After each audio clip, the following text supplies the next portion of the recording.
Hi കൂട്ടുകാരെ, എല്ലാവർക്കും rank ഫണ്ടിൻ്റെ പുതിയൊരു വീഡിയോ ക്ലാസ്സിലേക്ക് സ്വാഗതം. ഇന്ന് നമ്മൾ ഡിസ്കസ് ചെയ്യുന്നത് മഹാത്മാഗാന്ധിയുമായി ബന്ധപ്പെട്ട കാര്യങ്ങളാണ്. അപ്പം നിങ്ങളിൽ പലരും ചിന്തിക്കും, മഹാത്മാഗാന്ധി ഇമ്പോർട്ടൻ്റ് ആയിട്ടൊരു പേഴ്സൺ ആണോ എന്ന്. തീർച്ചയായിട്ടും നമ്മുടെ മത്സര പരീക്ഷകളിലൊക്കെ വളരെ ഇമ്പോർട്ടൻ്റ് ആയിട്ടൊരു പേഴ്സൺ തന്നെയാണ് മഹാത്മാഗാന്ധിജി. അപ്പോൾ മഹാത്മാഗാന്ധിജിയുടെ ായിട്ടുള്ള ജീവിതത്തിലെ പ്രധാനപ്പെട്ട സംഭവങ്ങൾ, അദ്ദേഹം നടത്തിയ ഓരോരോ പ്രവർത്തനങ്ങൾ, ഇന്ത്യയുടെ സ്വാതന്ത്ര്യത്തിന് വേണ്ടി പ്രവർത്തിച്ച കാര്യങ്ങൾ, അദ്ദേഹത്തിൻ്റെ വാക്കുകൾ, ഇതൊക്കെ വളരെ ഇമ്പോർട്ടൻ്റ് ആണ്. അതുപോലെ തന്നെ മഹാത്മാഗാന്ധിയെ വിശേഷിപ്പിച്ചവരുണ്ട്, മഹാത്മാഗാന്ധി വിശേഷിപ്പിച്ചവരുണ്ട്. മഹാത്മാഗാന്ധിയുടെ മരണത്തെക്കുറിച്ച്, അതിനെക്കുറിച്ച് നമ്മൾ ഡീറ്റെയിൽഡ് ആയിട്ട് പഠിക്കണം. ഈ വീഡിയോ കാണുമ്പോൾ നിങ്ങൾക്ക് പലർക്കും സംശയം തോന്നും, ഇത്രയും ഡീറ്റെയിൽഡ് ആയിട്ട് നമ്മൾ ഗാന്ധിജിയെക്കുറിച്ച് പഠിക്കേണ്ടതുണ്ടോ എന്ന്. തീർച്ചയായിട്ടും നമ്മൾ പഠിക്കണം. കാരണം നമ്മുടെ എക്സാം പാറ്റേണൊക്കെ ഒരുപാട് മാറിപ്പോയി. ഇപ്പം വളരെ ഡീപ്പായിട്ടാണ് ചോദിക്കുന്നത്. നമ്മൾ എക്സ്പെക്റ്റ് ചെയ്യുന്നതിന് അപ്പുറമായിട്ട് പരീക്ഷകളിൽ ക്വസ്റ്റ്യൻസ് ചോദിക്കാറുണ്ട്. അപ്പം തീർച്ചയായിട്ടും നിങ്ങൾ ഡീറ്റെയിൽഡായിട്ട് പഠിച്ചു കഴിഞ്ഞാൽ മാത്രമേ അതിലൊക്കെ സ്കോർ ചെയ്യാൻ വേണ്ടി പറ്റത്തുള്ളൂ. അപ്പം തീർച്ചയായിട്ടും നിങ്ങൾ ഡീറ്റെയിൽഡായിട്ട് തന്നെ പഠിക്കാൻ വേണ്ടി ശ്രമിക്കുക. നമുക്ക് കിട്ടുന്ന ഏത് സോഴ്സ് ഉപയോഗിച്ചും മാക്സിമം പോയിൻ്റ് കണ്ടെത്തി വേണം നിങ്ങൾ പഠിക്കാൻ. അപ്പോൾ തീർച്ചയായിട്ടും അതിന് വളരെ യൂസ്ഫുള്ളായിരിക്കും ഈ വീഡിയോ എന്ന് ഞാൻ വിശ്വസിക്കുന്നു. നിങ്ങൾ സ്കിപ്പ് ചെയ്യാതെ ഈ വീഡിയോ കാണാൻ വേണ്ടി ശ്രമിക്കുക. ഈ വീഡിയോ ഇഷ്ടമായെങ്കിൽ നിങ്ങളൊന്ന് ലൈക്ക് ചെയ്ത് എന്നെ സപ്പോർട്ട് ചെയ്യുക, നിങ്ങളുടെ കൂട്ടുകാരിലേക്കൂടെ ഷെയർ ചെയ്യുക. ഈ ചാനൽ ഇതുവരെ സബ്സ്ക്രൈബ് ചെയ്തിട്ടില്ലെങ്കിൽ ഒന്ന് സബ്സ്ക്രൈബ് ചെയ്ത് ബെൽ ബട്ടൺ എനേബിൾ ചെയ്ത് വയ്ക്കുക. ഇതിൻ്റെ PDF note rank fund Telegram ചാനലിൽ പോസ്റ്റ് ചെയ്തിട്ടുണ്ട്. നിങ്ങൾക്ക് അതുകൂടെ യൂസ്ഫുള്ളായിരിക്കും. തീർച്ചയായിട്ടും അതുകൂടെ പ്രയോജനപ്പെടുത്തുക. അതിൻ്റെ ലിങ്ക് ഡിസ്ക്രിപ്ഷൻ ബോക്സിലും കമൻറ്റ് ബോക്സിലും പിൻ ചെയ്തിട്ടുണ്ട്. നിങ്ങളത് നോക്കുക. നമുക്ക് ക്ലാസ്സിലേക്ക് കിടക്കാം.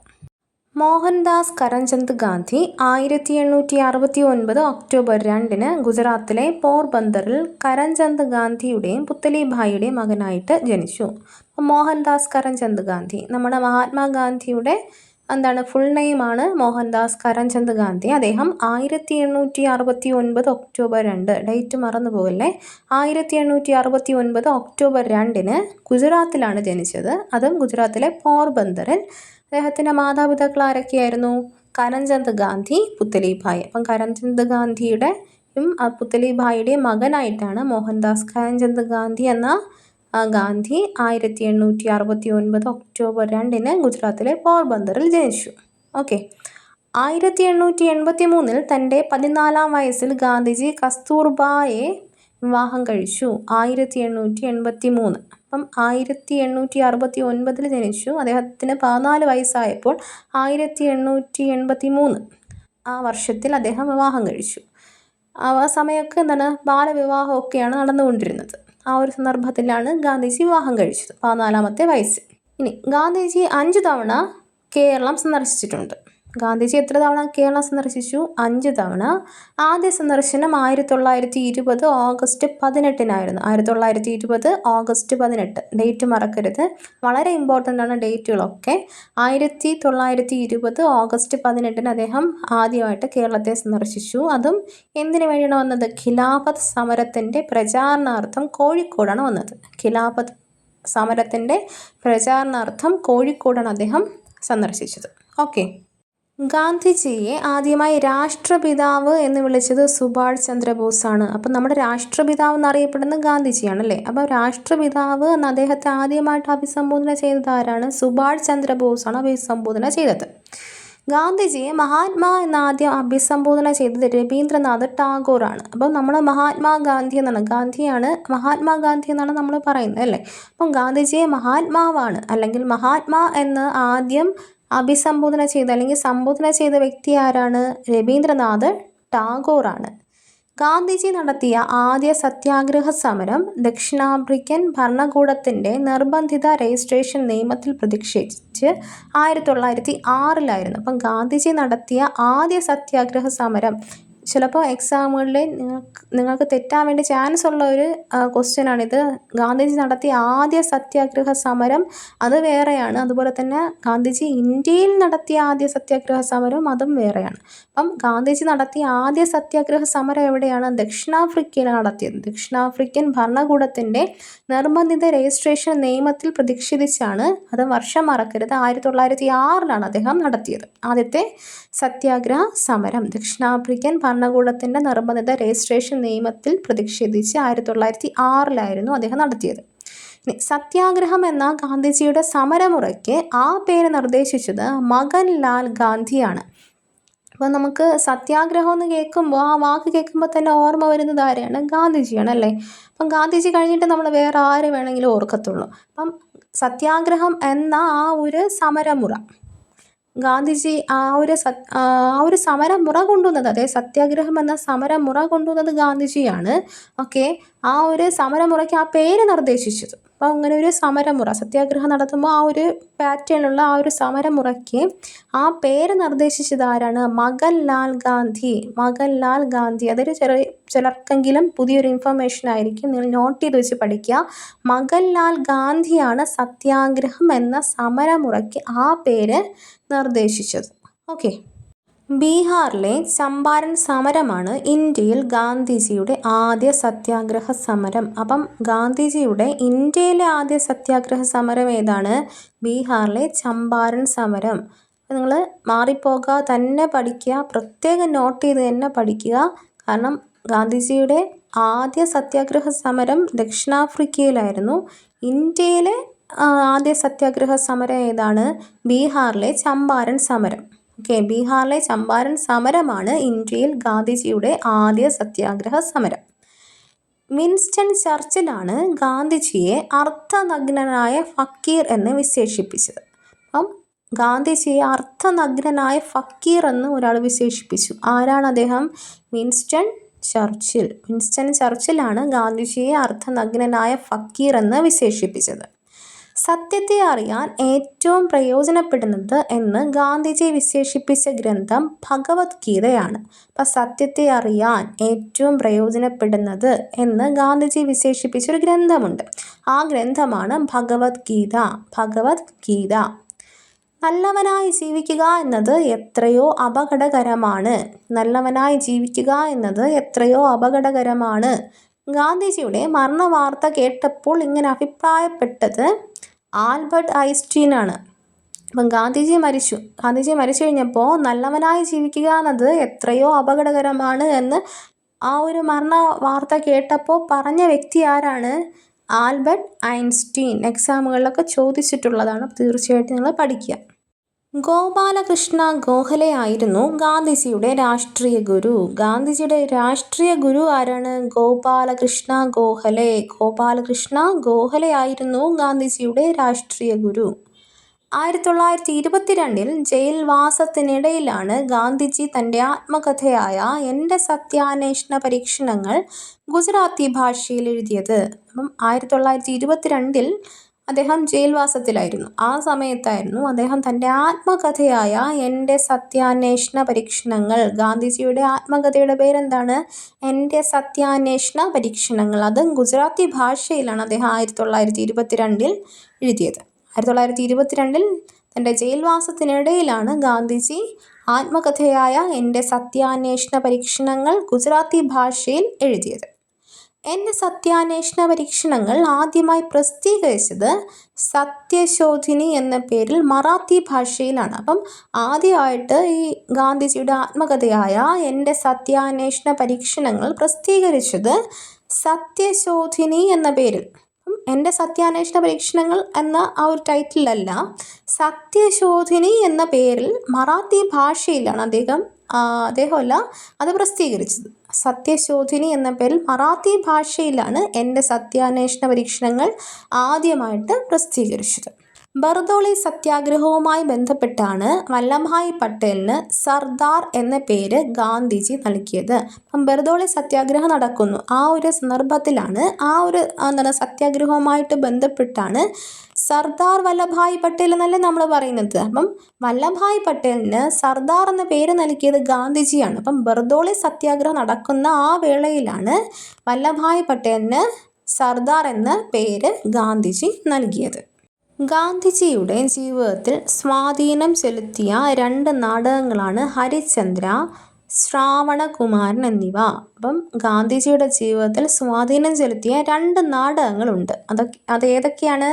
ഹരിശ്ചന്ദ്ര, ശ്രാവണകുമാരൻ. ഹരിശ്ചന്ദ്ര, ശ്രാവണകുമാരൻ. ദക്ഷിണാഫ്രിക്കയിലെ ഡർബണിൽ നിന്ന് ഗാന്ധിജി പ്രസിദ്ധീകരിച്ച ആഴ്ചപ്പതിപ്പിൻ്റെ പേരാണ് ഇന്ത്യൻ ഒപ്പീനിയൻ. അപ്പം ദക്ഷിണാഫ്രിക്കയിലായിരുന്ന സമയത്തും ഗാന്ധിജി എന്താണ് ആഴ്ചപ്പതിപ്പൊക്കെ പ്രസിദ്ധീകരിക്കുമായിരുന്നു. അപ്പം ദക്ഷിണാഫ്രിക്കയിൽ അദ്ദേഹം ആയിരുന്നപ്പോൾ ഡർബണിൽ നിന്ന് ഗാന്ധിജി ഒരു ആഴ്ചപ്പതിപ്പ് പ്രസിദ്ധീകരിച്ചിരുന്നു. അതിൻ്റെ പേരാണ് Indian opinion. Indian opinion.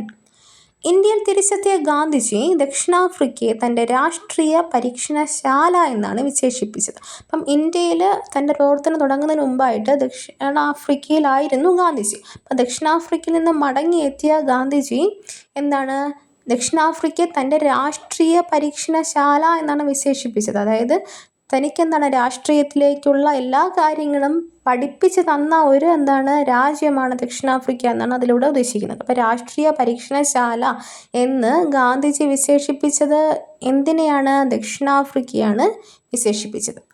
Kasturba Gandhi Aga Khan palace jail വാസത്തിനിടയിലാണ് മരിച്ചത്. അപ്പോൾ കസ്തൂർബ ഗാന്ധി ആരാണ്? ഗാന്ധിജിയുടെ ഭാര്യ.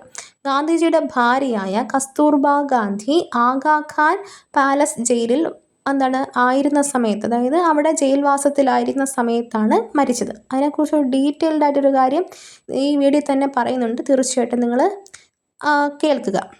അപ്പോൾ നമുക്കിപ്പോൾ ഇത്രയും കാര്യം അതിലറിഞ്ഞത്. കസ്തൂർബ ഗാന്ധി ആഗാഖാൻ പാലസ് ജയിൽവാസത്തിനിടയിലാണ് മരിച്ചതെന്ന് ഓർക്കുക.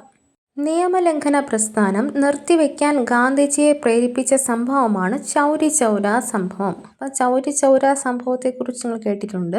അപ്പോൾ ആ ഒരു സംഭവമാണ് നിയമലംഘന പ്രസ്ഥാനം നിർത്തിവെക്കാൻ ഗാന്ധിജിയെ പ്രേരിപ്പിച്ച സംഭവം. അഹമ്മദാബാദ് മിൽ തൊഴിലാളികളുടെ അവകാശങ്ങൾക്ക് വേണ്ടിയായിരുന്നു ഗാന്ധിജിയുടെ ആദ്യ നിരാഹാര സമരം. ഗാന്ധിജിയുടെ സത്യാഗ്രഹം, നിരാഹാര സമരം, ഇതൊക്കെ ഓർക്കുക. ഗാന്ധിജിയുടെ ആദ്യ നിരാഹാര സമരം എവിടെയായിരുന്നു? അഹമ്മദാബാദിലെ മിൽ തൊഴിലാളികളുടെ അവകാശങ്ങൾക്ക് വേണ്ടിയായിരുന്നു. അഹമ്മദാബാദ് മിൽ തൊഴിലാളികളുടെ അവകാശങ്ങൾക്ക് വേണ്ടിയായിരുന്നു ഗാന്ധിജിയുടെ ആദ്യ നിരാഹാര സമരം. തൻ്റെ രാഷ്ട്രീയ ആശയങ്ങൾ പ്രകടിപ്പിക്കാൻ ഗാന്ധിജി ആരംഭിച്ച പത്രമാണ് യങ് ഇന്ത്യ.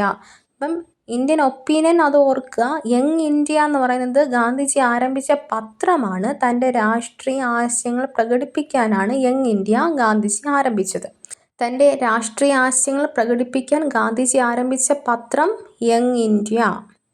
ദണ്ഡി യാത്രയ്ക്ക് കൂടെ പോകാൻ ഗാന്ധിജി തിരഞ്ഞെടുത്തത് 79 അനുയായികളെയാണ്. അപ്പം ദണ്ഡി യാത്രയ്ക്ക് പോകാൻ വേണ്ടി കുറച്ചുപേരെ ഉണ്ടായിരുന്നുള്ളൂ അല്ലേ? അപ്പം 79 അനുയായികളെ മാത്രമാണ് ഗാന്ധിജി കൂടെ കൂട്ടിയത് ദണ്ഡി യാത്രയ്ക്ക് കടന്നു പോകാൻ വേണ്ടി. പക്ഷേ ദണ്ഡി യാത്രയ്ക്ക് അനുഭാവം പ്രഖ്യാപിച്ചുകൊണ്ട് ഒരുപാട് ഇടങ്ങളിലൊക്കെ അതിന് പ്രകടനങ്ങളും സമരങ്ങളൊക്കെ നടത്തി.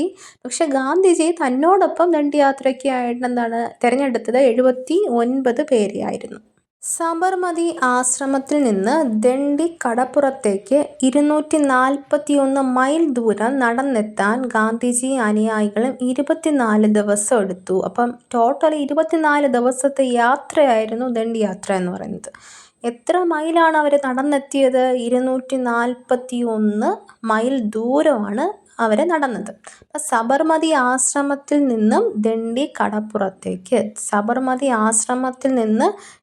കടപ്പുറത്തേക്ക് 241 മൈൽ ദൂരം നടന്ന് ആണ് ഗാന്ധിജി അനുയായികളും ദണ്ഡി യാത്രയ്ക്കായിട്ട് കടന്നു പോയത്. 24 ദിവസമാണ് ടോട്ടൽ അതിനു വേണ്ടി എടുത്തത്. മോത്തിലാൽ നെഹ്റു, CR ദാസ് എന്നിവർ ഗാന്ധിജിയോടുള്ള ബഹുമാനാർത്ഥ അഭിഭാഷക വൃത്തി ബഹിഷ്കരിച്ചു. മോത്തിലാൽ നെഹ്റു, CR ദാസ്, ഈ 2 പേര് ഓർക്കുക. അപ്പോൾ ഇവർ ഗാന്ധിജിയോടുള്ള ബഹുമാനാർത്ഥം അവരുടെ അഭിഭാഷക വൃത്തി ബഹിഷ്കരിച്ചു. അപ്പം ഗാന്ധിജി ഒരു അഭിഭാഷകനായിരുന്നു അല്ലേ? ഗാന്ധിജി തൻ്റെ അഭിഭാഷക വൃത്തി ഉപേക്ഷിച്ചുകൊണ്ടാണ് തൻ്റെ സമരമാർഗത്തിലേക്കൊക്കെ സത്യാഗ്രഹവും നിരാഹാരവും അങ്ങനെയുള്ള സമരമുറകളിലേക്കൊക്കെ തിരിഞ്ഞത്. അപ്പം ഗാന്ധിജിയോടുള്ള ബഹുമാനാർത്ഥം അഭിഭാഷകരായിരുന്ന മോത്തിലാൽ നെഹ്റുവും CR ദാസും അവരുടെ ആ ഒരു ജോലി ഉപേക്ഷിച്ചു. ഗാന്ധി സേവാ സംഘം എന്ന സ്ഥാപനം വാർധയിൽ സ്ഥിതി ചെയ്യുന്നു. ഗാന്ധി സേവാ സംഘം കേട്ടിട്ടുള്ള ഒരു വാക്കായിരിക്കും. ഗാന്ധി സേവാ സംഘം ഇതൊരു സ്ഥാപനമാണ്. ഇത് വാർധയിലാണ് സ്ഥിതി ചെയ്യുന്നത്. ഗാന്ധിജിയുടെ ചിന്തകളിൽ വഴിത്തിരിവുണ്ടാക്കിയ ഗ്രന്ഥമാണ് ജോൺ റസ്കിൻ്റെ ഓൺ ടു ദ ലാസ്റ്റ്. അപ്പോൾ ഓൺ ടു ദ ലാസ്റ്റ് എന്ന് പറഞ്ഞ ആ ഒരു ഗ്രന്ഥം, അതായത് റസ്കിൻ ബോണ്ടിൻ്റെ ഗ്രന്ഥമാണ്. ആ പേര് ഓർക്കുക, ഗ്രന്ഥകാരനെ ജോൺ റസ്കിൻ്റെ ഗ്രന്ഥമായിട്ടുള്ള ഓൺ ടു ദ ലാസ്റ്റ് എന്ന ആ ഗ്രന്ഥമാണ് ഗാന്ധിജിയുടെ ചിന്തകളിൽ വഴിത്തിരിവുണ്ടാക്കിയത്. തൻ്റെ ദർശനങ്ങളെപ്പറ്റി ഗാന്ധിജി പുസ്തക രൂപത്തിലെഴുതിയ ഏക ഗ്രന്ഥമാണ് ഹിന്ദ് സ്വരാജ്. അപ്പോൾ ഹിന്ദ് സ്വരാജ് എന്നത് ഒരു ഗ്രന്ഥമാണ്, ഗാന്ധിജിയാണ് അതിൻ്റെ എഴുത്തുകാരൻ. അപ്പോൾ അത് എന്താണ്, ഗാന്ധിജി തൻ്റെ ദർശനങ്ങളെപ്പറ്റി എഴുതിയ ഏക ഗ്രന്ഥമാണ് ഹിന്ദ് സ്വരാജ്. അപ്പം ഹിന്ദ് സ്വരാജ് എന്ന് കേൾക്കുമ്പോൾ പത്രമോ മാഗസീനോ ഒന്നുമല്ല, എന്താണ്, അതൊരു ഗ്രന്ഥമാണ്. ഗാന്ധിജി തൻ്റെ ദർശനങ്ങളെപ്പറ്റി എഴുതിയ ഏക ഗ്രന്ഥം എന്ന് ഓർക്കുക. ജോഹന്നാസ്ബർഗിലാണ് ഗാന്ധിജി ആദ്യമായി ജയിൽ ശിക്ഷ അനുഭവിച്ചത്. അപ്പം ഗാന്ധിജി പലയിടങ്ങളിൽ ജയിൽ ശിക്ഷ അനുഭവിച്ചിട്ടുണ്ട്. ജോഹന്നാസ്ബർഗ് എന്ന് പറഞ്ഞ ആ ഒരു ജയിലിലാണ് ഗാന്ധിജി ആദ്യമായിട്ട് എന്താണ് ജയിൽവാസം അനുഷ്ഠിച്ചത്. അയ്യങ്കാളിയെയാണ് ഗാന്ധിജി പുലയ രാജാവ് എന്ന് വിശേഷിപ്പിച്ചത്. അയ്യങ്കാളിയെക്കുറിച്ച് കേൾക്കുമ്പോൾ നമ്മൾ പ്രത്യേകം പഠിക്കുന്ന ഒരു കാര്യമാണ് പുലയ രാജാവ് എന്നൊരു വിശേഷണം അയ്യങ്കാളിക്കുണ്ട്. അപ്പോൾ ഈ പുലയ രാജാവ് എന്ന് അയ്യങ്കാളി വിശേഷിപ്പിച്ചത് ആരാണ്? ഗാന്ധിജിയാണ് വിശേഷിപ്പിച്ചത്. ഉപ്പു നിയമ ലംഘനവുമായി ബന്ധപ്പെട്ട് ഗാന്ധിജി നടത്തിയ യാത്രയാണ് ദണ്ഡി യാത്ര. നമ്മൾ നേരത്തെ ദണ്ഡി യാത്രയെക്കുറിച്ച് പറഞ്ഞു അല്ലേ, എത്ര ദിവസമാണ്, എത്ര മൈലാണ്, എവിടെ നിന്നും എവിടേക്കാണ് എന്നൊക്കെ നമ്മൾ പറഞ്ഞു അല്ലേ. അപ്പോൾ ഉപ്പു നിയമ ലംഘനവുമായിട്ട് ബന്ധപ്പെട്ടാണ് ഗാന്ധിജി എന്ത് ചെയ്തത്, ഈ ദണ്ഡി യാത്ര നടത്തിയത് എന്ന് ഓർക്കുക. ഇന്ത്യ സ്വതന്ത്രയായപ്പോൾ ഗാന്ധിജി ആഘോഷ ചടങ്ങുകളിൽ നിന്ന് മാറി ബംഗാളിലെ നൗഖാലി ഗ്രാമത്തിലായിരുന്നു. അപ്പോൾ സ്വതന്ത്രമായ സമയത്ത്, അതായത് ഇന്ത്യ സ്വതന്ത്രയായി തീർന്ന ആ ഒരു ദിവസം ഒരുപാട് ആഘോഷങ്ങളുണ്ടായിരുന്നു അല്ലേ. അപ്പോൾ ആ ആഘോഷ ചടങ്ങുകളിൽ നിന്നെല്ലാം വിട്ടുമാറി ഗാന്ധിജി എവിടെയായിരുന്നു? ബംഗാളിലെ നൗഖാലി എന്ന് പറഞ്ഞ ഒരു ഗ്രാമത്തിലായിരുന്നു. ആധുനിക കാലത്തെ മഹാത്ഭുതം എന്ന് ഗാന്ധിജി വിശേഷിപ്പിച്ചത് ക്ഷേത്രപ്രവേശന വിളംബരത്തെയാണ്. അപ്പം നമ്മുടെ കേരളത്തിൽ നടന്ന ക്ഷേത്രപ്രവേശന വിളംബരത്തെയാണ് ആധുനിക കാലത്തെ മഹാത്ഭുതം എന്ന് ഗാന്ധിജി വിശേഷിപ്പിച്ചത്. പൊളിയുന്ന ബാങ്കിൽ നിന്ന് മാറാൻ നൽകിയ കാലഹരണപ്പെട്ട ചെക്ക് എന്ന് ഗാന്ധിജി വിശേഷിപ്പിച്ചത് ക്രിപ്സ് മിഷനെയാണ്. അപ്പം പൊളിയുന്ന ബാങ്കിൽ നിന്ന് മാറാൻ നൽകിയ കാലഹരണപ്പെട്ട ചെക്ക് എന്ന് ഗാന്ധിജി വിശേഷിപ്പിച്ച എന്തിനെയാണ്? ക്രിപ്സ് മിഷനെയാണ്. 1942 ക്വിറ്റ് ഇന്ത്യ സമരത്തോട് അനുബന്ധിച്ച് ഗാന്ധിജി നൽകിയ ആഹ്വാനമാണ് പ്രവർത്തിക്കുക അല്ലെങ്കിൽ മരിക്കുക. അപ്പം ഗാന്ധിജിയുടെ ഏറ്റവും പ്രധാനപ്പെട്ട ഒരു ആഹ്വാനം തന്നെയായിരുന്നു പ്രവർത്തിക്കുക അല്ലെങ്കിൽ മരിക്കുക. ഏത് സന്ദർഭത്തിലാണ് ഇത് പറഞ്ഞത്? 1942 ക്വിറ്റ് ഇന്ത്യ സമരത്തോട് അനുബന്ധിച്ചാണ് പ്രവർത്തിക്കുക അല്ലെങ്കിൽ മരിക്കുക എന്ന് ഗാന്ധിജി പറഞ്ഞത്. ഗാന്ധിജിയുടെ ജീവചരിത്രം ആദ്യമായി എഴുതിയ മലയാളിയാണ് കെ രാമകൃഷ്ണപിള്ള. അപ്പം കെ രാമകൃഷ്ണപിള്ളയാണ് ഗാന്ധിജിയുടെ ജീവചരിത്രം ആദ്യമായിട്ട് എഴുതിയ മലയാളി. സ്വദേശാഭിമാനി പത്രാധിപർ ആയിരുന്നു ആര്? രാമകൃഷ്ണപിള്ള. നിങ്ങൾ ഇങ്ങനെ കേട്ടിട്ടുണ്ടോ? സ്വദേശാഭിമാനി രാമകൃഷ്ണപിള്ള എന്ന് കേട്ടിട്ടുണ്ടായിരിക്കും അല്ലേ. അദ്ദേഹത്തിൻ്റെ പേര് കൃത്യമായിട്ട് പറഞ്ഞ് കെ രാമകൃഷ്ണപിള്ള എന്നാണ്. അപ്പോൾ സ്വദേശാഭിമാനി രാമകൃഷ്ണപിള്ളയാണ് ഗാന്ധിജിയുടെ ജീവചരിത്രം ആദ്യമായിട്ട് എഴുതിയ മലയാളിയാണ്. ഗാന്ധിജിയുടെ ജീവചരിത്രം ആദ്യമായിട്ട് എഴുതിയ വ്യക്തിയല്ല സ്വദേശാഭിമാനി രാമകൃഷ്ണപിള്ള. അത് പ്രത്യേകം ഓർത്ത് തന്നെ പഠിക്കുക. ഗാന്ധിജിയുടെ ജീവചരിത്രം ആദ്യമായി എഴുതിയ മലയാളിയാണ് സ്വദേശാഭിമാനി രാമകൃഷ്ണപിള്ള. ഓക്കെ. ഗാന്ധിജിയുടെ മനസാക്ഷി സൂക്ഷിപ്പുകാരൻ എന്നറിയപ്പെട്ടിരുന്നത് സി രാജഗോപാലാചാരിയാണ്. ചിലപ്പോൾ എക്സാമ്പിളിൽ ചോദിച്ചു കണ്ടിട്ടുള്ളതാണ്. ഗാന്ധിജിയുടെ മനസാക്ഷി സൂക്ഷിപ്പുകാരൻ എന്നറിയപ്പെട്ടിരുന്നത് ആരാണ്? സി രാജഗോപാലാചാരി. ഗാന്ധി കൃതികളുടെ പകർപ്പവകാശം നവജീവൻ ട്രസ്റ്റിനാണ്. അപ്പം ഗാന്ധി കൃതികളുടെ പകർപ്പവകാശമുള്ള ട്രസ്റ്റ് ഏതാണ്? നവജീവൻ ട്രസ്റ്റ്. നവജീവൻ ട്രസ്റ്റിനാണ് ഗാന്ധി കൃതികളുടെ പകർപ്പവകാശം. ഗാന്ധിജിയെക്കുറിച്ച് മഹാകവി വള്ളത്തോൾ രചിച്ച കവിതയാണ് എൻ്റെ ഗുരുനാഥൻ. അപ്പം എൻ്റെ ഗുരുനാഥൻ എന്നത് ഒരു കവിതയാണ്. ആ കവിത രചിച്ചത് ആരാണ്? മഹാകവി വള്ളത്തോൾ. മഹാകവി വള്ളത്തോളാണ് ഗാന്ധിജിയെക്കുറിച്ച് എൻ്റെ ഗുരുനാഥൻ എന്ന കവിത എഴുതിയത്. ഗാന്ധിജിയുടെ ആത്മകഥ ഇംഗ്ലീഷിലേക്ക് പരിഭാഷപ്പെടുത്തിയത് മഹാദേവ ദേശായിയാണ്. അപ്പം മലയാളത്തിലേക്ക് ട്രാൻസ്ലേറ്റ് ചെയ്തത് ആരെന്ന് പറഞ്ഞു? മറാത്തി ഭാഷയിൽ ആണ് സത്യശോധിനി എന്ന ടൈറ്റിലാണ് ആദ്യമായിട്ട് എന്താണ് വന്നതെന്ന് പറഞ്ഞു. അതുപോലെ തന്നെ ഗാന്ധിജി എഴുതിയത് ഗുജറാത്തി ഭാഷയിലാണെന്ന് പറഞ്ഞു. ഇപ്പം നമ്മളിവിടെ പഠിക്കുന്ന എന്താണ്, ഗാന്ധിജിയുടെ ആത്മകഥ ഇംഗ്ലീഷിലേക്ക് പരിഭാഷപ്പെടുത്തിയത് ആരാണ്? മഹാദേവ ദേശായി. ഗാന്ധിജി ഇന്ത്യൻ നാഷണൽ കോൺഗ്രസിൻ്റെ പ്രസിഡന്റായി തിരഞ്ഞെടുക്കപ്പെട്ടത് 1924 ബെൽഗാം സമ്മേളനത്തിലാണ്. വർഷവും സ്ഥലവും മറന്നുപോരുത്. 1924 ബെൽഗാം സമ്മേളനത്തിലാണ് ഗാന്ധിജി ഇന്ത്യൻ നാഷണൽ കോൺഗ്രസ്, അതായത് INCയുടെ പ്രസിഡന്റായിട്ട് തിരഞ്ഞെടുക്കപ്പെട്ടത്. അപ്പം ഗാന്ധിജി ആദ്യമായിട്ട് ഇന്ത്യൻ നാഷണൽ കോൺഗ്രസിൻ്റെ പ്രസിഡന്റായി തിരഞ്ഞെടുക്കപ്പെട്ടത് എവിടെ വെച്ചാണ്? ബെൽഗാം സമ്മേളനത്തിലാണ്. വർഷം 1924. മീരാബെൻ എന്ന പേരിൽ പ്രശസ്തയായ ഗാന്ധി ശിഷ്യയാണ് മഡലിൻ സ്ലെയ്ഡ്. അപ്പം മീരാബെൻ എന്ന പേരിൽ പ്രശസ്തയായ ഒരു ഗാന്ധി ശിഷ്യയുണ്ട്. അവരെന്താണ്? അവരുടെ യഥാർത്ഥ പേരാണ് മഡലിൻ സ്ലെയ്ഡ്. മീരാബെൻ എന്ന പേരിലാണ് അവർ പ്രശസ്തയായത്. ഹരിലാൽ, മണിലാൽ, രാമദാസ്, ദേവദാസ് എന്നിവരാണ് ഗാന്ധിജിയുടെ 4 പുത്രന്മാർ. അപ്പം ഗാന്ധിജിക്ക് 4 മക്കളുണ്ടായിരുന്നു. 4 ആൺമക്കളാണ് ഉണ്ടായിരുന്നത്. അവരുടെ പേരുകളാണ് ഹരിലാൽ, മണിലാൽ, രാമദാസ്, ദേവദാസ്.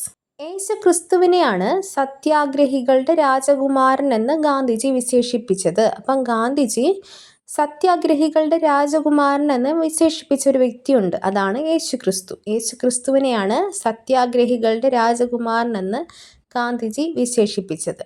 പല എക്സാമുകളിലും ചോദിച്ചിട്ടുള്ളൊരു ക്വസ്റ്റ്യനാണ് ഇത്.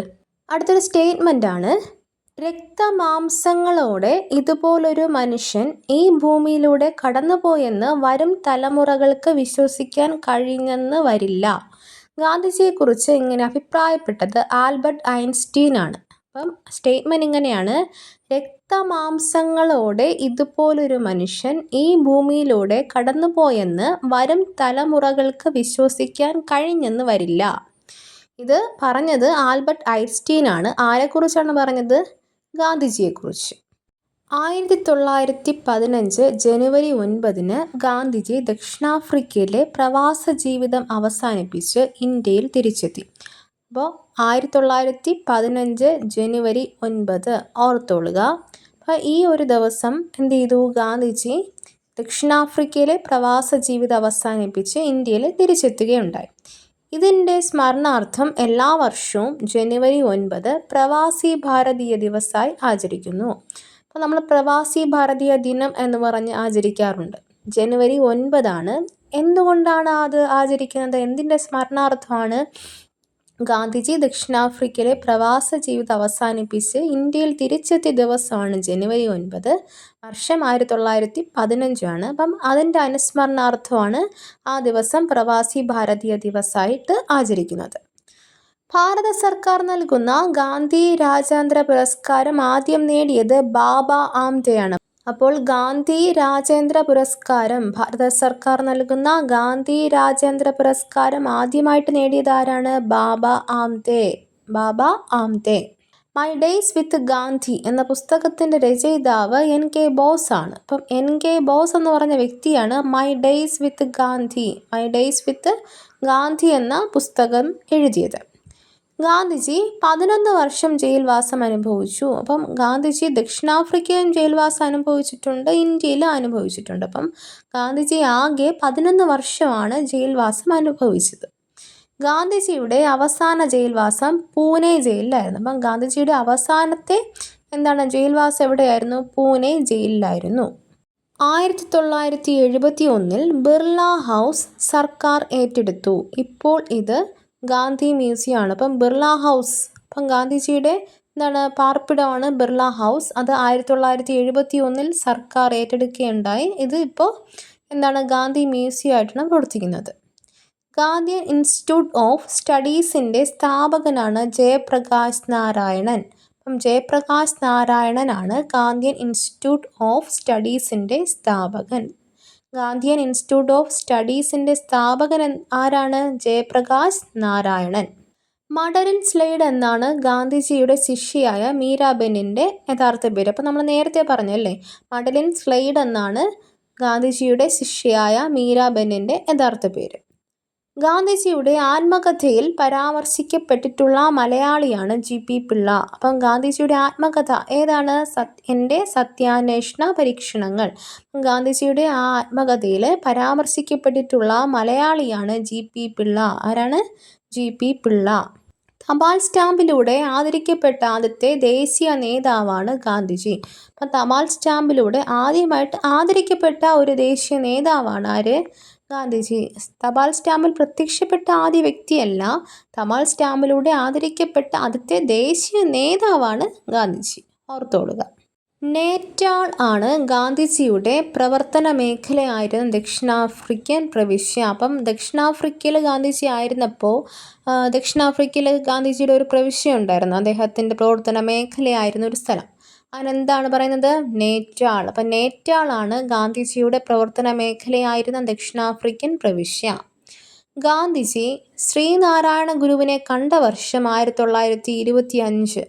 വളരെ ഇമ്പോർട്ടൻ്റ് ആണ്. 1925 വർഷം ഓർത്തോളുക. ഗാന്ധിജി ശ്രീനാരായണ ഗുരുവിനെ കണ്ട വർഷമാണ് 1925.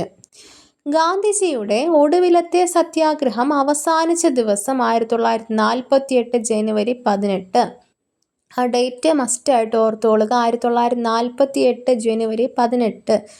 ആ ദിവസം നമുക്ക് കേൾക്കുമ്പോൾ തന്നെ അറിയാം സ്വാതന്ത്ര്യത്തിന് ശേഷമാണ്. അദ്ദേഹം സത്യാഗ്രഹം നടത്തി 1948. 1947 ഇന്ത്യക്ക് സ്വാതന്ത്ര്യം ലഭിച്ചു. പക്ഷേ അദ്ദേഹത്തിൻ്റെ സത്യാഗ്രഹം അവസാനിക്കുന്നുണ്ടോ? ഇല്ല. അപ്പം ഗാന്ധിജിയുടെ ഒടുവിലത്തെ സത്യാഗ്രഹമാണ്.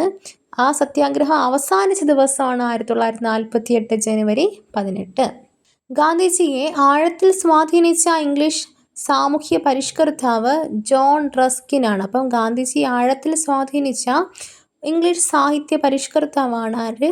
John Ruskin.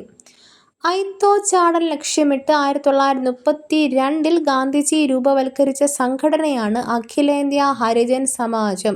അപ്പോൾ അയിത്തം അതൊക്കെ നമ്മുടെ നാട്ടിൽ എന്താണ് ആ കാലഘട്ടത്തിൽ ഉണ്ടായിരുന്നു. 1932 അയിത്തോച്ചാടനം ലക്ഷ്യമിട്ടുകൊണ്ട് ഗാന്ധിജി രൂപവൽക്കരിച്ച സംഘടനയാണ് അഖിലേന്ത്യാ ഹരിജൻ സമാജം. എന്താണ് അഖിലേന്ത്യാ ഹരിജൻ സമാജം?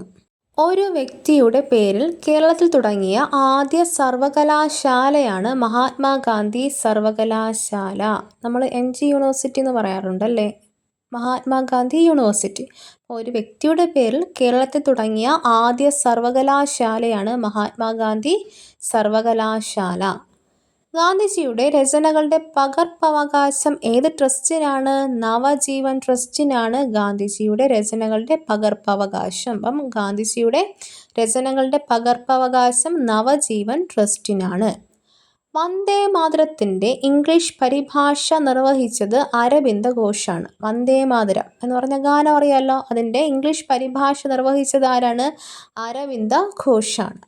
ഇന്ത്യയുടെ ആത്മാവ് ഗ്രാമങ്ങളിലാണ് എന്ന് പ്രഖ്യാപിച്ച മഹാനാണ് മഹാത്മാഗാന്ധി. അപ്പം ഇന്ത്യയുടെ ആത്മാവ് ഗ്രാമങ്ങളിലാണ് കുടികൊള്ളുന്നത് എന്ന് പ്രഖ്യാപിച്ച മഹാനാണ് മഹാത്മാഗാന്ധി. നമ്മുടെ ജീവിതത്തിൽ നിറഞ്ഞു നിന്ന ആ ദീപനാളം പൊലിഞ്ഞു. അനുശോചന സന്ദേശത്തിൽ ഗാന്ധിജിയെക്കുറിച്ച് ഇങ്ങനെ വികാരാതീതനായ ദേശീയ നേതാവാണ് ജവഹർലാൽ നെഹ്റു. ഗാന്ധിജി മരിച്ച ആ ഒരു സന്ദർഭത്തിൽ അതിൻ്റെ അനുശോചന സന്ദേശത്തിൽ എന്താണ് ഗാന്ധിജിയെക്കുറിച്ച് വളരെ വികാരാതീതനായിട്ട് ജവഹർലാൽ നെഹ്റു എന്ന ദേശീയ നേതാവ് പറഞ്ഞ വാക്കുകളാണ് നമ്മുടെ ജീവിതത്തിൽ നിറഞ്ഞു നിന്ന ആ ദീപനാളം പൊലിഞ്ഞു. റിച്ചാർഡ് ആറ്റൻബറോ സംവിധാനം ചെയ്ത ഗാന്ധി സിനിമയുടെ തിരക്കഥാകൃത്താണ് ജോൺ ബ്രെയ്ലി. അപ്പം ജോൺ ബ്രെയ്ലി എന്ന തിരക്കഥാകൃത്താണ് റിച്ചാർഡ് ആറ്റൻബറോ സംവിധാനം ചെയ്ത ഗാന്ധി സിനിമയുടെ തിരക്കഥാകൃത്ത്. അപ്പം ഗാന്ധി സിനിമയുടെ സംവിധായകൻ ആരാണ്? റിച്ചാർഡ് ആറ്റൻബറോ ആണ്. ഗാന്ധി സിനിമയുടെ തിരക്കഥാകൃത്താണെങ്കിലോ ജോൺ ബ്രെയ്ലി.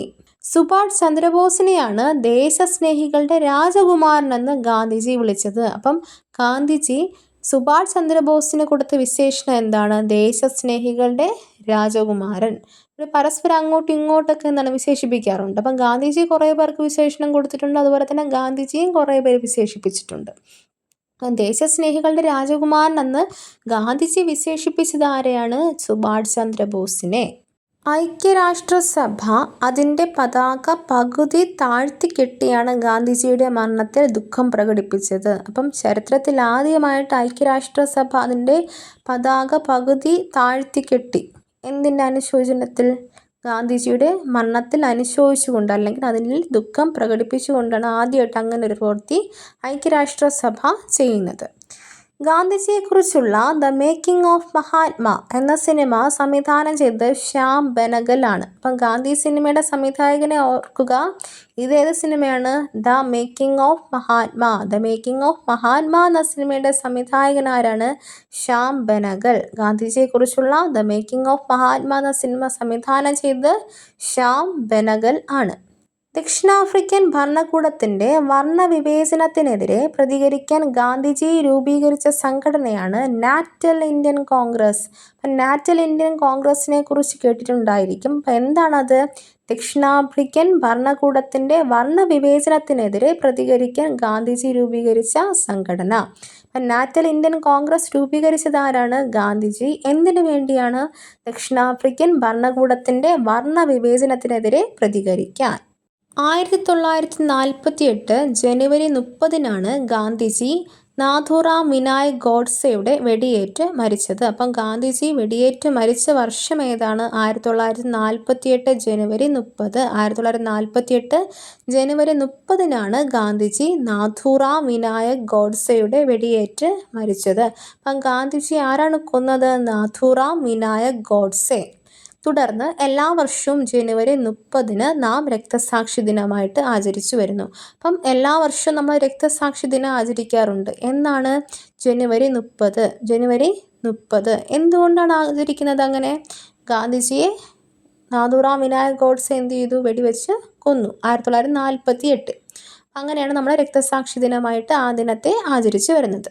ഗാന്ധിജിയെ കണ്ടുമുട്ടിയത് നെഹ്റു തൻ്റെ ജീവിതത്തിലെ നിർണായക മുഹൂർത്തമായി വിശേഷിപ്പിച്ചു. അപ്പം തൻ്റെ ജീവിതത്തിലെ ഏറ്റവും നിർണായകമായിട്ടുള്ള നിമിഷം അല്ലെങ്കിൽ മുഹൂർത്തമായിട്ട് നെഹ്റു വിശേഷിപ്പിച്ചത് എന്തിനെയാണ്? ഗാന്ധിജിയെ കണ്ടുമുട്ടിയതാണ് അങ്ങനെ ഒരു നിർണായക മുഹൂർത്തമായിട്ട് നെഹ്റു വിശേഷിപ്പിച്ചത്. വിക്ടോറിയയിലേക്കുള്ള യാത്രയിൽ പെറ്റിസ്ബർഗ് സ്റ്റേഷനിൽ വച്ച് ഗാന്ധിജിയെ 1-ാം ക്ലാസ് ടിക്കറ്റിൽ യാത്ര ചെയ്യുന്നതിന് തീവണ്ടിയിൽ നിന്ന് ഇറക്കിവിട്ടു. അപ്പം വിക്ടോറിയയിലേക്കുള്ള യാത്ര, അതിൻ്റെ ആ യാത്രാമധ്യേ പെറ്റിസ്ബർഗ് സ്റ്റേഷൻ, ആ സ്റ്റേഷൻ്റെ പേരൊക്കെ ഓർക്കുക. പെറ്റിസ്ബർഗ് സ്റ്റേഷനിൽ വെച്ചാണ് ഗാന്ധിജിയെ 1-ാം ക്ലാസ് ടിക്കറ്റിൽ യാത്ര ചെയ്തതിന് തീവണ്ടിയിൽ നിന്ന് ഇറക്കിവിട്ടത്. ആ ഒരു സംഭവം ഓർക്കുക, ആ സ്റ്റേഷൻ ഓർക്കുക, പെറ്റിസ്ബർഗ്. അപ്പോൾ 1-ാം ക്ലാസ് ടിക്കറ്റിൽ ഗാന്ധിജി എന്ത് ചെയ്തു? യാത്ര ചെയ്തു. അതുകൊണ്ടാണ് ഗാന്ധിജി എന്ത് ചെയ്തത്? തീവണ്ടിയിൽ നിന്നും ഇറക്കിവിട്ടത്. ഗാന്ധിജി നിർദ്ദേശിച്ച വിദ്യാഭ്യാസ ദർശനമാണ് അടിസ്ഥാന വിദ്യാഭ്യാസം. അപ്പം ഗാന്ധിജിയുടെ വിദ്യാഭ്യാസ ദർശനം എന്തായിരുന്നു? അടിസ്ഥാന വിദ്യാഭ്യാസം. ഗാന്ധിജി നിർദ്ദേശിച്ച വിദ്യാഭ്യാസ ദർശനം അടിസ്ഥാന വിദ്യാഭ്യാസം. ജാലിയൻ വാലാബാഗ് കൂട്ടക്കൊല പ്രതിഷേധിച്ച് ഗാന്ധിജി കൈസർ ഇ ഹിന്ദ് ബഹുമതി ബ്രിട്ടീഷ് സർക്കാരിന് എന്ത് ചെയ്തു? മടക്കി നൽകി. അപ്പം ജാലിയൻ വാലാബാഗ് കൂട്ടക്കൊല നിങ്ങൾക്ക് എല്ലാവർക്കും അറിയാവുന്നതാണ്. അപ്പം ആ ഒരു കൂട്ടക്കൊലയെ പ്രതിഷേധിച്ച് എന്ത് ചെയ്തു? ഗാന്ധിജി തനിക്ക് കൈസർ ഇ ഹിന്ദ് എന്ന് പറഞ്ഞൊരു ബഹുമതി ബ്രിട്ടീഷ് സർക്കാർ എന്ത് ചെയ്തു? ഗാന്ധിജിക്ക് കൊടുത്തിരുന്നു. കൈസർ ഇ ഹിന്ദ് എന്ന ബഹുമതി ബ്രിട്ടീഷ് സർക്കാർ ഗാന്ധിജിക്ക് കൊടുത്തിരുന്നു. ആ ഒരു ബഹുമതി ഗാന്ധിജി എന്ത് ചെയ്തു? സർക്കാരിന് തന്നെ മടക്കി അങ്ങ് നൽകി. ആ ഒരു ജാലിയൻ വാലാബാഗ് കൂട്ടക്കൊലയിൽ എന്ത് ചെയ്തു? പ്രതിഷേധിച്ചാണ് ഈ ഒരു ബഹുമതി എന്ത് ചെയ്തത്? തിരിച്ച് നൽകിയത്. ഗാന്ധിജി ടോൾസ്റ്റോയുമായി അവസാനം വരെ അപൂർവ തൂലിക സൗഹൃദം നിലനിർത്തി. അപ്പം ഗാന്ധിജിയുടെ ഒരു നല്ലൊരു ഫ്രണ്ടായിരുന്നു ആര്? ടോൾസ്റ്റോയി. നല്ലൊരു എഴുത്തുകാരനാണ്. അപ്പം ഗാന്ധിജിയും ടോൾസ്റ്റോയും അവരെന്താണ് അവസാനം വരെ ഗാന്ധിജി ടോൾസ്റ്റോയുമായി അവസാനം വരെ അപൂർവമായിട്ടുള്ള തൂലികാ സൗഹൃദം എന്ത് ചെയ്തു? നിലനിർത്തുകയുണ്ടായി. ടൈം മാഗസിൻ ഗാന്ധിജിയെ 1930 മാൻ ഓഫ് ദ ഇയർ ആയി തിരഞ്ഞെടുത്തു. അപ്പം മാൻ ഓഫ് ദ ഇയർ ആയിട്ട് ഗാന്ധിജി തിരഞ്ഞെടുക്കുകയുണ്ടായി. ഏത് മാഗസീനാണ്? Time magazine. ഇപ്പം ടൈം മാഗസിൻ ഗാന്ധിജിയെ മാൻ ഓഫ് ദ ഇയർ ആയിട്ട് തിരഞ്ഞെടുത്തു. ഏത് വർഷമാണ്? 1930. അത് ഓർക്കുക, വർഷം ഓർക്കുക, ഏത് മാഗസീനാണെന്ന് ഓർക്കുക. അപ്പം ടൈം മാഗസിൻ ഗാന്ധിജിയെ മാൻ ഓഫ് ദ ഇയർ ആയിട്ട് തിരഞ്ഞെടുക്കുകയുണ്ടായി 1930. ഗാന്ധിജിയെ ഏറ്റവും ആകർഷിച്ച ടോൾസ്റ്റോയുടെ പുസ്തകമാണ് the king of God within you. അപ്പം ടോൾസ്റ്റോയി നേരത്തെ നമ്മൾ പറഞ്ഞു അല്ലേ, ഒരു ഗാന്ധിജിയുമായിട്ട് അല്ലെങ്കിൽ ഗാന്ധിജിയും ടോൾസ്റ്റോയുമായിട്ട് ഒരു അപൂർവമായിട്ടൊരു തൂലികാ സൗഹൃദം തന്നെ ഉണ്ടായിരുന്നു. അപ്പം ഈ ടോൾസ്റ്റോയുടെ ഒരു പുസ്തകം ഗാന്ധിജി ഏറെ ആകർഷിച്ചിട്ടുണ്ട്. അതേത് പുസ്തകമാണ്? The king of God within you. The king of God within you എന്ന ടോൾസ്റ്റോയുടെ പുസ്തകമാണ് ഗാന്ധിജി ഏറെ ആകർഷിച്ച പുസ്തകം. ഗാന്ധിജിയുടെ സംഭവബഹുലമായ ജീവിതം ചിത്രീകരിക്കുന്ന സിനിമകളാണ് 1982 ഇറങ്ങിയ ഗാന്ധി, 1996 ഇറങ്ങിയ ദ മേക്കിംഗ് ഓഫ് മഹാത്മാ, 2006 ഇറങ്ങിയ ലഗെ രഹോ മുന്ന ഭായ്, 2007 ഇറങ്ങിയ ഗാന്ധി മൈ ഫാദർ. അപ്പോൾ പ്രധാനമായിട്ടും ഗാന്ധിജിയുടെ സംഭവബഹുലമായ ജീവിതം ചിത്രീകരിക്കുന്ന 4 സിനിമകളാണുള്ളത്. 1982, 1996, 2006, 2007 വർഷങ്ങളിലാണ് ആ സിനിമകൾ ഇറങ്ങിയിട്ടുള്ളത്. അപ്പം സിനിമകളും വർഷങ്ങളും ഓർത്തിരിക്കുക. 2007 ഇറങ്ങിയ ലേറ്റസ്റ്റ് ആയിട്ട് ഇറങ്ങിയ സിനിമ ഏതാണ്? Gandhi my father. 2006 ലഗെ രഹോ മുന്ന ഭായ്. പിന്നെ 1996 ഇറങ്ങിയ ദ മേക്കിംഗ് ഓഫ് മഹാത്മാ. 1982 ഇറങ്ങിയത് ഗാന്ധി എന്ന സിനിമയാണ്. അപ്പം 1982 ഇറങ്ങിയ ഗാന്ധി സിനിമയാണ് ആദ്യമായിട്ട് ഗാന്ധിജിയുടെ ജീവിതം ചിത്രീകരിച്ച സിനിമ. ഇപ്പോൾ ഇറങ്ങിയതിൽ അവസാനം ഇറങ്ങിയത് ഏതാണ്? ഗാന്ധി മൈ ഫാദർ എന്ന സിനിമയാണ്. മയ്യഴി ഗാന്ധി എന്നറിയപ്പെട്ടത് കെ കുമാരൻ മാസ്റ്ററാണ്. മയ്യഴി ഗാന്ധി എന്നറിയപ്പെട്ടത് ആരാണ്? K Kumaran master. ആധുനിക ഗാന്ധി എന്നറിയപ്പെടുന്നത് ബാബ ആംതെ. ആധുനിക ഗാന്ധി ആരാണ്? ബാബ ആംതെ. ശ്രീലങ്കൻ ഗാന്ധി എന്നറിയപ്പെടുന്നത് അഹൻ ഗമേഷ് ട്യൂഡർ അരിയരത്നയാണ്. ശ്രീലങ്കൻ ഗാന്ധി ആരാണ്? അഹൻ ഗാമേഷ് ട്യൂഡർ അരിയരത്ന. അതിർത്തി ഗാന്ധി എന്ന അപരനാമധേയത്തിൽ അറിയപ്പെടുന്നത് ഖാൻ അബ്ദുൾ ഗാഫർ ഖാനാണ്. അപ്പോൾ അതിർത്തി ഗാന്ധി എന്ന അപരനാമധേയത്തിൽ അറിയപ്പെടുന്നത് ഖാൻ അബ്ദുൾ ഗാഫർ ഖാൻ. കെനിയൻ ഗാന്ധിയായി അറിയപ്പെടുന്നതാണെങ്കിലോ ജോമോ കെനിയാത്ത. ജോമോ കെനിയാത്തയാണ് കെനിയൻ ഗാന്ധി എന്ന് അറിയപ്പെടുന്നത്. ഇനി ആഫ്രിക്കൻ ഗാന്ധി എന്നറിയപ്പെടുന്നത് ആരാണ്? Nelson Mandela. നെൽസൺ മണ്ടേലയാണ് ആഫ്രിക്കൻ ഗാന്ധി എന്ന് അറിയപ്പെടുന്നത്. അമേരിക്കൻ ഗാന്ധി എന്നറിയപ്പെടുന്നത് Martin Luther King. American Gandhi Martin Luther King. ദക്ഷിണാഫ്രിക്കയാണ് ഗാന്ധിജി തൻ്റെ രാഷ്ട്രീയ പരീക്ഷണശാല എന്ന് വിളിച്ച സ്ഥലം. അപ്പം ഗാന്ധിജി തൻ്റെ പരീക്ഷണശാല എന്ന് വിളിച്ച സ്ഥലം ഏതാണ്? ദക്ഷിണാഫ്രിക്ക. ആകെ 21 വർഷമാണ് ഗാന്ധിജി ദക്ഷിണാഫ്രിക്കയിൽ ഉണ്ടായിരുന്നത്. അപ്പോൾ ആകെ 21 വർഷമാണ് ഗാന്ധിജി ദക്ഷിണാഫ്രിക്കയിൽ കഴിഞ്ഞത്. ഗാന്ധിജി മുറുകെ പിടിച്ചിരുന്ന 2 പ്രധാന ആദർശങ്ങളാണ് സത്യം, അഹിംസ. അപ്പം ഗാന്ധിജി മുറുകെ പിടിച്ചിരുന്ന 2 പ്രധാന ആദർശങ്ങൾ ഏതൊക്കെയാണ്? സത്യം, അഹിംസ. 1930 ഗാന്ധിജിയുടെ നേതൃത്വത്തിലുള്ള ദണ്ഡി മാർച്ചും ഉപ്പ് സത്യാഗ്രഹവും നടന്നത്. ഈ വർഷം മറന്നു പോരുത്. 1930 ദണ്ഡി മാർച്ചും ഉപ്പ് സത്യാഗ്രഹവും നടന്നത്. അഹമ്മദാബാദിലാണ് ഗാന്ധിജി സബർമതി ആശ്രമം സ്ഥാപിച്ചത്. അപ്പോൾ സബർമതി ആശ്രമം ഗാന്ധിജി സ്ഥാപിച്ച സ്ഥലം ഏതാണ്? അഹമ്മദാബാദ്. അഹമ്മദാബാദിലാണ് ഗാന്ധിജി സബർമതി ആശ്രമം സ്ഥാപിച്ചത്. ഹേ റാം എന്നാണ് ഗാന്ധിജി അവസാനമായി ഉച്ചരിച്ച വാക്ക്. അപ്പം ഗാന്ധിജി അവസാനമായിട്ട് ഉച്ചരിച്ച വാക്ക് എന്താണ്? ഹേ റാം. സത്യാഗ്രഹം എന്ന വാക്ക് ആവിഷ്കരിച്ചത് ഗാന്ധിജിയാണ്. അപ്പോൾ സത്യാഗ്രഹം എന്ന വാക്ക് കൊണ്ടുവന്നത് ആരാണ്? ഗാന്ധിജിയാണ്. സത്യാഗ്രഹം ബലവാന്മാരുടെ ഉപകരണമാണ് എന്ന് പറഞ്ഞതും ഗാന്ധിജിയാണ്. അപ്പം സത്യാഗ്രഹം ബലവാന്മാരുടെ ഉപകരണമാണ്. അപ്പം ബലവാന്മാർ ഉപയോഗിക്കുന്ന ഒരു ഉപകരണമാണ് സത്യാഗ്രഹം എന്ന് പറഞ്ഞത് ആരാണ്? ഗാന്ധിജിയാണ്. സ്വാതന്ത്ര്യ സമരകാലത്ത് ഇന്ത്യൻ സത്യാഗ്രഹിക്ക് വേണ്ട 7 കഠിന വ്രതങ്ങൾ ഗാന്ധിജി നിഷ്കർഷിച്ചിരുന്നു. അപ്പം സ്വാതന്ത്ര്യ സമരകാലത്ത് ഒരു ഇന്ത്യൻ സത്യാഗ്രഹിക്ക് വേണ്ടതായിട്ടുള്ള 7 കഠിന വ്രതങ്ങളുണ്ടായിരുന്നു. അപ്പോൾ അതെല്ലാം ഗാന്ധിജി എന്ത് ചെയ്തു? നിഷ്കർഷിച്ചിരുന്നു. സത്യാഗ്രഹത്തെ കൽപ്പവൃക്ഷത്തോടാണ് ഗാന്ധിജി താരതമ്യം ചെയ്തത്. അപ്പം സത്യാഗ്രഹത്തെ ഏത് വൃക്ഷത്തോടാണ് ഗാന്ധിജി താരതമ്യം ചെയ്തത്? കൽപ്പവൃക്ഷം. കൽപ്പവൃക്ഷത്തോടാണ് ഗാന്ധിജി സത്യാഗ്രഹത്തെ താരതമ്യം ചെയ്തത്. സേവാഗ്രാമം പദ്ധതി ആവിഷ്കരിച്ചത് ഗാന്ധിജിയാണ്. അപ്പോൾ സേവാഗ്രാമം പദ്ധതി നമ്മൾ ജസ്റ്റ് ഒന്ന് പറഞ്ഞു പോയി. സേവാഗ്രാമം പദ്ധതി ആവിഷ്കരിച്ചത് ഗാന്ധിജിയാണ്. ഈ ആശ്രമം മഹാരാഷ്ട്രയിലാണ് ഇപ്പം നിലനിൽക്കുന്നത്. ഈ ആശ്രമം മഹാരാഷ്ട്രയിലാണ്. 1936 സ്ഥാപിച്ചത്. അപ്പം 1936 മഹാരാഷ്ട്രയിൽ സ്ഥാപിച്ച ആശ്രമമാണ് സേവാഗ്രാമം എന്ന് പറയുന്നത്. ഇത് സ്ഥാപിച്ചതാരാണ്? ഗാന്ധിജി. അധസ്ഥിതർക്ക് ഗാന്ധിജി നൽകിയ പേരാണ് ഹരിജൻ. അധസ്ഥിത വിഭാഗം അല്ലേ, അധസ്ഥിത വിഭാഗക്കാർക്ക് ഗാന്ധിജി നൽകിയ ഒരു പേരാണ് ഹരിജൻ. അങ്ങനെ ഹരിജൻ സേവാ സംഘം എന്നൊക്കെ പറഞ്ഞ് കേട്ടിട്ടില്ലേ? അപ്പം ഹരിജൻ, അപ്പം അധസ്ഥിത വിഭാഗത്തെയാണ് ഗാന്ധിജി ആ പേരിലൂടെ സൂചിപ്പിച്ചത്. ഗാന്ധിജി വിഭാവനം ചെയ്ത മാതൃകാ രാജ്യമാണ് രാമരാജ്യം. രാമരാജ്യം എന്ന് പറഞ്ഞ ഒരു ഭാവന, അത് വിഭാവനം ചെയ്തത് ആരാണ്? ഗാന്ധിജി. ഗാന്ധിജി വിഭാവനം ചെയ്ത മാതൃകാ രാജ്യമാണ് രാമരാജ്യം. ഗ്രാമസ്വരാജ് എന്ന ആശയത്തിൻ്റെ ഉപജ്ഞാതാവ് മഹാത്മാഗാന്ധിയാണ്. അപ്പം ഗ്രാമസ്വരാജ് കേട്ടിട്ടില്ലേ? അപ്പം ഗ്രാമസ്വരാജ് എന്ന ആശയത്തിൻ്റെ ഉപജ്ഞാതാവ് ആരാണ്? മഹാത്മാഗാന്ധി. ഗാന്ധിജി ആവിഷ്കരിച്ച വിദ്യാഭ്യാസ പദ്ധതിയാണ് നയി താലീം. നയി താലീം പദ്ധതി, അതിനെക്കുറിച്ച് നിങ്ങൾ കേട്ടിട്ടുണ്ടായിരിക്കും. അതായത് നമ്മൾ വിദ്യാഭ്യാസം ചെയ്യുന്നു, അതിനൊപ്പം തൊഴിലധിഷ്ഠിതമായിട്ടൊരു വിദ്യാഭ്യാസം, vocational studies, vocational higher secondary എന്നൊക്കെ പറഞ്ഞു കേട്ടിട്ടില്ലേ? അപ്പോൾ അതൊക്കെ നയി താലീം സിസ്റ്റത്തിലൂടെയാണ് വന്നിട്ടുള്ളത്. അപ്പം ഗാന്ധിജി ആവിഷ്കരിച്ച വിദ്യാഭ്യാസ പദ്ധതിയാണ് നയി താലീം. ഗാന്ധിജി ആദ്യമായി സമാധാന നൊബേലിന് നാമനിർദ്ദേശം ചെയ്യപ്പെട്ട വർഷമാണ് 1937. 1937 ഗാന്ധിജി ആദ്യമായിട്ട് സമാധാനത്തിൻ്റെ നൊബേൽ സമ്മാനത്തിന് നാമനിർദ്ദേശം ചെയ്യപ്പെട്ടത്. ഗാന്ധിജിക്ക് ലഭിച്ചു എന്നല്ല പറഞ്ഞത്, ആദ്യമായിട്ട് നോമിനേറ്റ് ചെയ്യപ്പെട്ട വർഷമാണ് 1937. എന്ത് പ്രൈസിന്? സമാധാനത്തിനുള്ള നൊബേൽ സമ്മാനത്തിന് നോമിനേഷനാണ് കൊടുത്തത്. ഗാന്ധിജി ആസൂത്രണം ചെയ്ത അടിസ്ഥാന വിദ്യാഭ്യാസ പദ്ധതി കോൺഗ്രസ് അംഗീകരിച്ചത് ഹരിപുര സമ്മേളനത്തിലാണ്. വർഷം 1938. നമ്മൾ നേരത്തെ പറഞ്ഞു ഗാന്ധിജി ആസൂത്രണം ചെയ്ത ഒരു അടിസ്ഥാന വിദ്യാഭ്യാസ പദ്ധതിയുണ്ട്.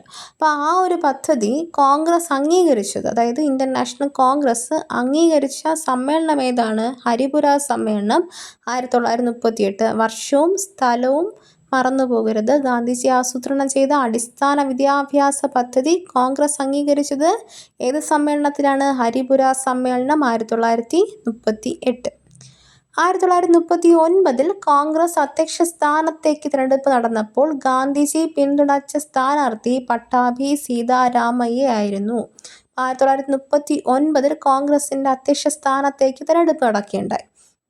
അപ്പോൾ ആ ഒരു ഇലക്ഷൻ സമയത്ത് ഗാന്ധിജി പിന്തുണച്ച സ്ഥാനാർത്ഥി ആരാണ്? പട്ടാഭി സീതാരാമയ്യ. പട്ടാഭി സീതാരാമയ്യയാണ് ഗാന്ധിജി പിന്തുണച്ച സ്ഥാനാർത്ഥി എന്ന് പറയുന്നത്. 1939 ഈ ഒരു ഇലക്ഷൻ നടക്കുന്നത്.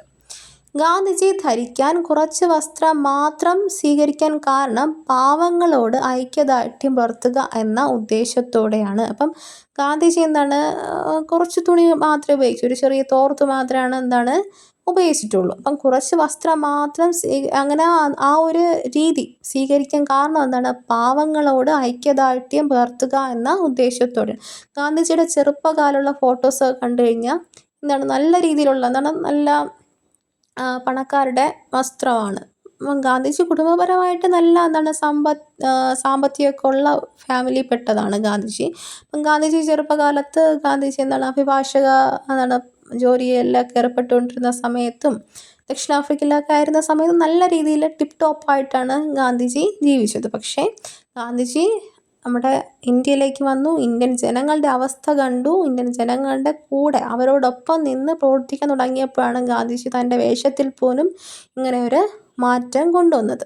ഒരു ചെറിയൊരു തോർത്ത് പോലുള്ളൊരു സംഭവമാണ് ഗാന്ധിജി ഉപയോഗിച്ചത്. അപ്പോൾ ആ ഒരു വേഷത്തിലാണ് ഗാന്ധിജി വട്ടമേശ സമ്മേളനത്തിലൊക്കെ പങ്കെടുക്കാൻ വേണ്ടി പോയത്. അങ്ങനെയാണ് അവിടെ വെച്ച് അർത്ഥനഗ്നനായ ഫക്കീർ എന്നൊക്കെ ഗാന്ധിജിയെ വിൻസ്റ്റൺ ചർച്ചിൽ വിളിക്കുകയും ചെയ്യുന്നത്. സേവാഗ്രാമം ആശ്രമത്തിൽ വെച്ച് ഗാന്ധിജി പരിചരിച്ചിരുന്ന കുഷ്ഠരോഗ ബാധിതനായ പണ്ഡിതനായിരുന്നു പാർച്ചുറേ ശാസ്ത്രി. അപ്പം സേവാഗ്രാമം എന്ന ആശ്രമമുണ്ടല്ലോ, അവിടെ വെച്ച് ഗാന്ധിജി ഒരു കുഷ്ഠരോഗിയെ പരിചരിച്ചിരുന്നു. കുഷ്ഠരോഗബാധിതനായ ഒരു വ്യക്തിയെ പരിചരിച്ചിരുന്നു. അദ്ദേഹം ഒരു പണ്ഡിതനായിരുന്നു. അദ്ദേഹത്തിൻ്റെ പേരാണ് പാർച്ചുറേ ശാസ്ത്രി. പാർച്ചുറേ ശാസ്ത്രി എന്ന പണ്ഡിതനെ, അദ്ദേഹം കുഷ്ഠരോഗബാധിതനായിരുന്നു. അദ്ദേഹത്തെ സേവാഗ്രാമ ആശ്രമത്തിൽ വെച്ച് ഗാന്ധിജി പരിചരിച്ചിരുന്നു. തൻ്റെ 2 ശ്വാസകോശങ്ങൾ എന്ന് ഗാന്ധിജി വിശേഷിപ്പിച്ചത് സത്യത്തെയും അഹിംസയുമാണ്. അപ്പം തൻ്റെ 2 ശ്വാസകോശങ്ങൾ, മനുഷ്യ 2 ശ്വാസകോശങ്ങളാണ് ഉള്ളത്. അപ്പം ഈ 2 ശ്വാസകോശങ്ങൾ എന്ന് ഗാന്ധിജി വിശേഷിപ്പിച്ചത് എന്തിനെയാണ്? സത്യത്തെയും അഹിംസയുമാണ്. സ്വാതന്ത്ര്യത്തിൻ്റെ അംഗവസ്ത്രം എന്ന് ഗാന്ധിജി വിശേഷിപ്പിച്ചത് ഖാദിയെയാണ്. അപ്പം ഖാദി വസ്ത്രം അറിയാമല്ലോ. അപ്പം ഖാദിയെയാണ് സ്വാതന്ത്ര്യത്തിൻ്റെ അംഗവസ്ത്രം എന്ന് ഗാന്ധിജി വിശേഷിപ്പിച്ചു. ഖാദി ഉൽപ്പാദനത്തിന് വേണ്ടി അല്ലെങ്കിൽ അതിൻ്റേതായിട്ടുള്ള പ്രവർത്തനത്തിന് വേണ്ടി ഗാന്ധിജി ഒരുപാട് കഷ്ടപ്പെട്ടിട്ടുണ്ടല്ലേ. അപ്പം നൂൽ നൂൽക്കാനും ചർക്ക ഉപയോഗിക്കാനും ഒക്കെ എന്താണ് ജനങ്ങളെ പഠിപ്പിക്കേണ്ട അല്ലേ. സ്വാതന്ത്ര്യത്തിൻ്റെ അംഗവസ്ത്രം എന്ന് ഗാന്ധിജി വിശേഷിപ്പിച്ച എന്തിനാണ്? ഖാദി വസ്ത്രത്തെയാണ്. ഗാന്ധിജി വിശ്വാസമർപ്പിച്ചിരുന്ന ചികിത്സാ സമ്പ്രദായമാണ് നാച്ചുറോപ്പതി. ചിലപ്പോൾ എക്സാമ്പിൾ ചോദിക്കാൻ ചാൻസ് ഉള്ളൊരിത് ആണ്. ഗാന്ധിജി എന്താണ് വിശ്വാസമർപ്പിച്ചിരുന്ന ചികിത്സാ രീതി ഏതാണ്? ഓപ്ഷൻ തന്ന് ചോദിക്കാം. അലോപ്പതിയും ആയുർവേദമൊക്കെ തന്ന് ചോദിക്കാം. അപ്പം ഏതാണ് ഗാന്ധിജി വിശ്വാസം അർപ്പിച്ചിരുന്ന ചികിത്സാ സമ്പ്രദായം? നാച്ചുറോപ്പതിയാണ്. നാച്ചുറോപ്പതി. 1929 ഗാന്ധിജി സ്ഥാപിച്ച നവജീവൻ ട്രസ്റ്റിൻ്റെ ആസ്ഥാനം അഹമ്മദാബാദാണ്. നമ്മൾ നേരത്തെ നവജീവൻ ട്രസ്റ്റിനെ കുറിച്ച് പറഞ്ഞു. 1929 ഇത് സ്ഥാപിച്ചത്. ഗാന്ധിജിയാണ് സ്ഥാപിച്ചത്. ഇതിൻ്റെ ആസ്ഥാനം അഹമ്മദാബാദാണ്. 1929 ഗാന്ധിജി സ്ഥാപിച്ച നവജീവൻ ട്രസ്റ്റിൻ്റെ ആസ്ഥാനം എവിടെയാണ്? അഹമ്മദാബാദ്.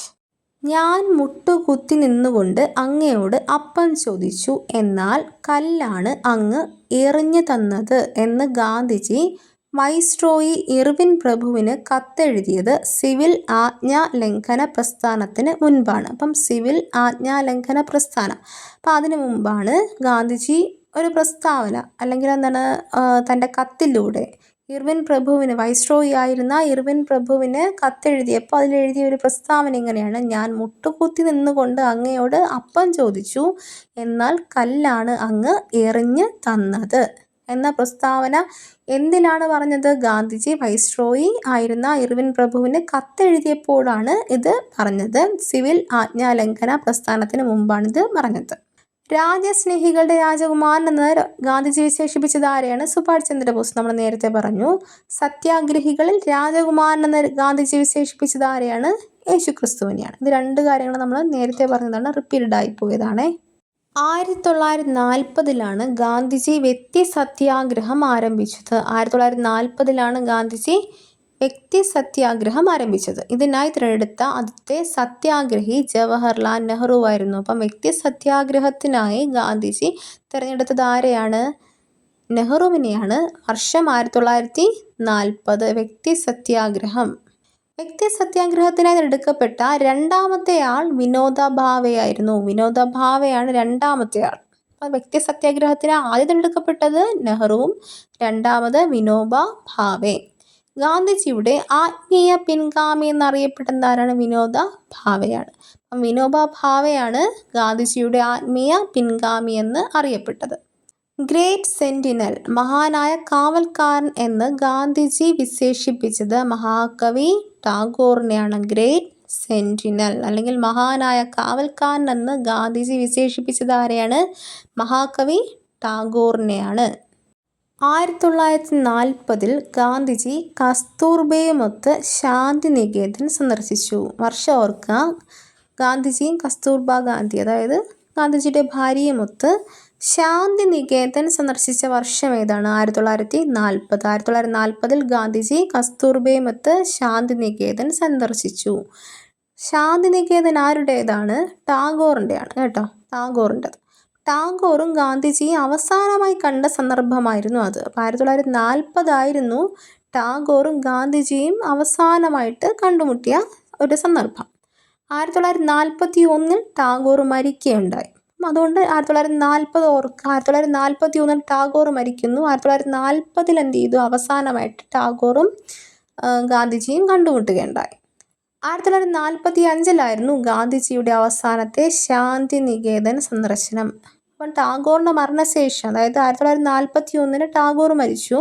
ഗാന്ധിജി അവസാനമായിട്ട് ശാന്തിനികേതൻ സന്ദർശിച്ചത് എപ്പോഴാണ്? ഏത് വർഷമാണ്? 1945.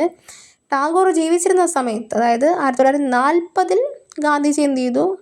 ഒരു സന്ദർശനം നടത്തി. ആ സമയത്ത് ടാഗോറുമായിട്ട് കണ്ടുമുട്ടി. അതായിരുന്നു അവരുടെ അവസാനത്തെ കണ്ടുമുട്ടിയ ഒരു സന്ദർഭം എന്ന് പറയുന്നത്. 1941 ആയപ്പോഴത്തേക്കും ടാഗോർ മരിക്കുകയുണ്ടായി. ടാഗോറിൻ്റെ മരണശേഷം 1945 എന്ത് ചെയ്തു, അവസാനമായിട്ട് ഗാന്ധിജി ശാന്തിനികേതൻ സന്ദർശിക്കുകയുണ്ടായി. വർഷങ്ങൾ ഓർത്തോളുക. പുരുഷോത്തം ദാസ് ടണ്ടനെ രാജർഷി എന്ന് വിളിച്ചത് മഹാത്മാഗാന്ധിയാണ്. അപ്പം മഹാത്മാഗാന്ധി പുരുഷോത്തം ദാസ് ടണ്ടനെ വിളിച്ചത് രാജർഷി എന്ന് വിളിച്ചത്. രാജർഷി എന്ന് പുരുഷോത്തം ദാസ് ടണ്ടനെ വിളിച്ചത് ആരാണ്? മഹാത്മാഗാന്ധിയാണ്. കാലഹരണപ്പെട്ട ചെക്ക് എന്ന് ഗാന്ധിജി വിശേഷിപ്പിച്ചത് ക്രിപ്സ് മിഷനെയാണ്. ക്രിപ്സ് മിഷനെ ഗാന്ധിജി വിശേഷിപ്പിച്ചത് എന്താണ്? കാലഹരണപ്പെട്ട ചെക്ക്. കാലഹരണപ്പെട്ട ചെക്ക് എന്ന് ഗാന്ധിജി വിശേഷിപ്പിച്ചത് ക്രിപ്സ് മിഷനെയാണ്. ഞാൻ പോയാൽ അദ്ദേഹം എൻ്റെ ഭാഷ സംസാരിക്കുമെന്ന് എനിക്കറിയാം എന്ന് 1941 ജനുവരി 15 AICCക്ക് മുൻപാകെ പ്രസംഗിക്കുമ്പോൾ ഗാന്ധിജി പറഞ്ഞത് ജവഹർലാൽ നെഹ്റുവിനെ ഉദ്ദേശിച്ചാണ്. 1941 ജനുവരി 15 ആ ഡേറ്റ് ഓർക്കാൻ പറ്റുമെങ്കിൽ ഓർത്തു വയ്ക്കുക. 1941 ജനുവരി 15 AICCക്ക് മുമ്പാകെ ഗാന്ധിജി പ്രസംഗിക്കുകയുണ്ടായി. അപ്പോൾ ആ പ്രസംഗത്തിൽ ഗാന്ധിജി ഇങ്ങനെ പറഞ്ഞു: ഞാൻ പോയാൽ അദ്ദേഹം എൻ്റെ ഭാഷ സംസാരിക്കുമെന്ന് എനിക്കറിയാം. ഞാൻ പോയാൽ അദ്ദേഹം എൻ്റെ ഭാഷ സംസാരിക്കുമെന്ന് എനിക്കറിയാം. ഇതൊരു വ്യക്തിയെ ഉദ്ദേശിച്ചാണ് പറഞ്ഞത്. ആ വ്യക്തിയാണ് ജവഹർലാൽ നെഹ്റു. അപ്പം ഞാൻ പോയാൽ അദ്ദേഹം എൻ്റെ ഭാഷ സംസാരിക്കുമെന്ന് എനിക്കറിയാമെന്ന് 1941 ജനുവരി 15 AICCക്ക് മുൻപാകെ പ്രസംഗിക്കുമ്പോൾ ഗാന്ധിജി പറഞ്ഞത് ജവഹർലാൽ നെഹ്റുവിനെ ഉദ്ദേശിച്ചാണ്. ഗാന്ധിജിയുടെ പ്രൈവറ്റ് സെക്രട്ടറി ആയിരുന്ന മഹാദേവ് ദേശായി അന്തരിച്ചത് 1942 1942 ഗാന്ധിജിയുടെ പ്രൈവറ്റ് സെക്രട്ടറി ആയിരുന്ന മഹാദേവ് ദേശായി അന്തരിച്ചത്.